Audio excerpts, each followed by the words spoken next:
ছবি করা আছে বাইরে। একটি গান গেয়ে উনি ঝড় তুলে দিয়েছিলেন 1955 সালে, তারই দুটো লাইন গাইছি আর কি।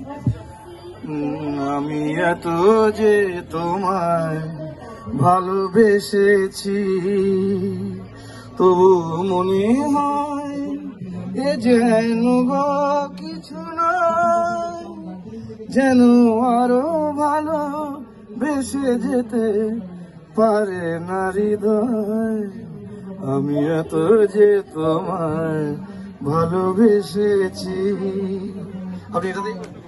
Thank you so much. উনি মানবেন্দ্র মুখোপাধ্যায়ের কণ্ঠে এই গানটা গাইলেন। তো এই মানবেন্দ্র মুখোপাধ্যায় শুধু সুগায়ক না, তিনি কিন্তু সুরকারও ছিলেন, ভীষণ ভালো সুর করেছিলেন। তো আপনাদের বলতে হবে যে আমাদের ছুটি ছুটি চল নেব লুটি ওই আনন্দ ঝরে না, এটা কোন সিনেমার গান, কোন বাংলা সিনেমার গান এবং একটি বিখ্যাত ইংরেজি ছবির অনুপ্রেরণায় বলবো এই বাংলা ছবিটি, দুটি নামই বলতে হবে।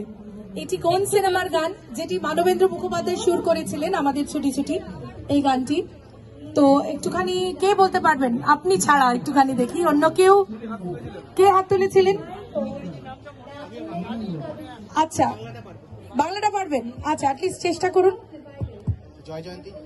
হ্যাঁ, এবার একটু মনে করার চেষ্টা করুন যে ইংলিশ নামটা কি। আচ্ছা, দেখছি, যদি উনি না পারেন আপনাকে চেষ্টা নিশ্চয়ই সুযোগ দেব। মনে পড়ছে না? আমি একটু হিন্ট দিই আপনাকে। ওর মধ্যে মিউজিক আছে, সিনেমার নামের মধ্যে music. Absolutely right, absolutely right. যেহেতু উনি অনেক কাছে পৌঁছেছিলেন তার জন্য আমি হিন্টটা দিলাম ওনাকে। আপনার নাম বলবেন? কৌস্তব দাস।